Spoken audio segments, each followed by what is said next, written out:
Bonjour les enfants, bonjour Julie, bonjour Sam, bonjour Pablo. Je vous propose aujourd'hui de voyager. Oh, on ne va pas quitter la maison, bien sûr. On va voyager avec l'histoire du jour. On va se rendre très très loin. On va aller en Amérique du Sud. Et là-bas, il y a des lamas. Andin se fait un nouveau copain. La vie est douce pour les lamas de Pedro, dans les montagnes d'Amérique du Sud. Lorsque la belle saison arrive, le petit troupeau se prélasse au soleil, au milieu de la plaine désertique. Puis, le soir venu, Pedro permet aux lamas de dormir dans leur enclos. La fraîcheur de la nuit les enveloppe alors de ses bienfaits. Tout est paisible sous les étoiles. Ce matin, Andin se réveille le premier. Il se réjouit de voir le soleil se lever. Il aime galoper sur les rochers, patauger dans le bassin, boire l'eau précieuse d'un cactus, renifler le sol humide de rosée, surprendre un lézard sous une pierre plate. Aujourd'hui, Andin est ravi. Pedro a apporté du foin, un bloc de sel alléché, des pommes vertes et des carottes croquantes pour le petit déjeuner. Miam, les lamas vont se régaler. Andin attend que tout le monde soit réveillé avant de commencer. Mais il met de côté la meilleure pomme pour l'offrir à Cordilla. Cordilla est tellement jolie. Elle marche avec grâce, galope en riant à gorge déployée et prend soin de ses immenses cils recourbés. Andin rougit souvent en lui parlant. Andin et Cordilla ont l'habitude de se balader ensemble. Ils partagent leurs secrets, ils se consolent de leurs chagrins, ou ils s'amusent à taquiner Pedro. Par exemple, cette coquine de Cordilla tire d'abord sur son poncho du bout des dents. Puis ce coquin d'Andin lui donne un gentil coup de tête lorsqu'il se retourne. Pourtant, ce matin, tout est différent. Après le petit déjeuner, Pedro présente un nouveau lama au troupeau. Il s'appelle Suri et possède une magnifique toison sombre d'une douceur exceptionnelle. D'ailleurs, il en est très fier. Il se pavane au milieu du troupeau et les lamas l'admirent.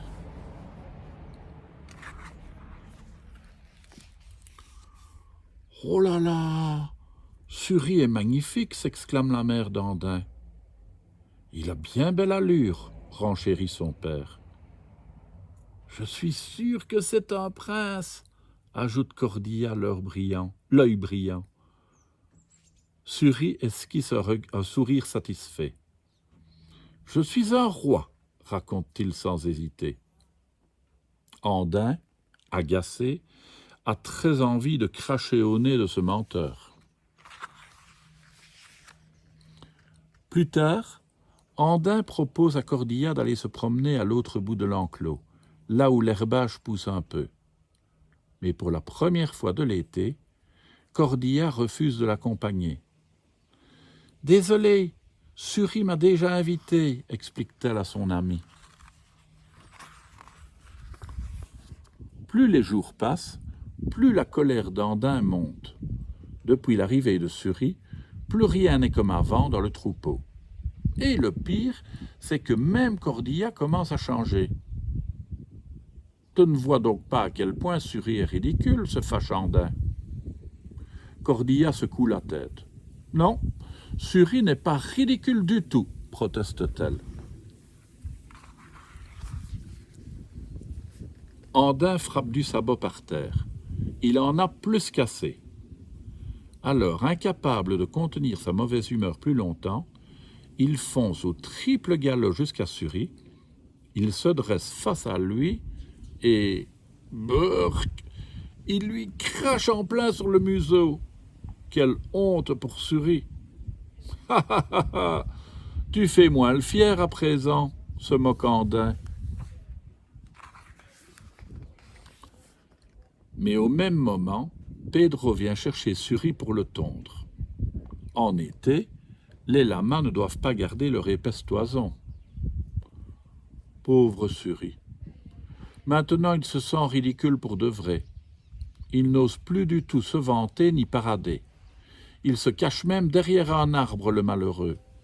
Et Andin a pitié de lui.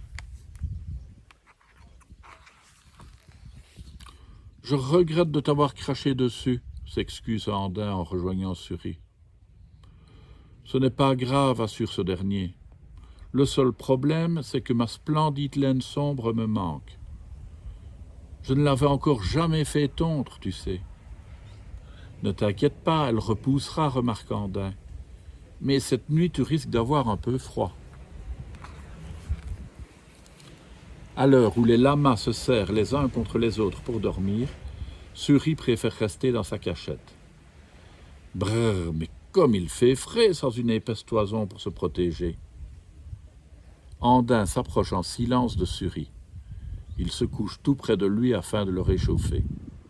Bientôt, Cordilla vient à son tour. Suri, réconforté, s'endort finalement bien au chaud. Le matin suivant, le troupeau se réunit au fond de l'enclos pour le petit déjeuner. Andin et Cordilla encouragent Suri à les imiter. « Viens manger avec nous » invitent-ils leur nouvel ami. Et zou, ils filent au galop déguster leur ration de foin et de fruits. Affamé, Suri les rejoint en vitesse. Ça alors, les lamas n'en reviennent pas. Avec sa laine tondue, Suri est exactement comme eux. Ce n'est plus un prince, c'est Suri, tout simplement. Et il offre sa part de pommes à Andin et à Cordilla. « Je suis content que nous soyons devenus amis, » confie Andin. « Et moi, je me ferai une joie de me promener toute la journée avec toi, Andin, » termine Cordilla d'un air enchanté. Et voilà, Andin a retrouvé Cordilla. Tout est bien qui finit bien finalement. À demain les enfants.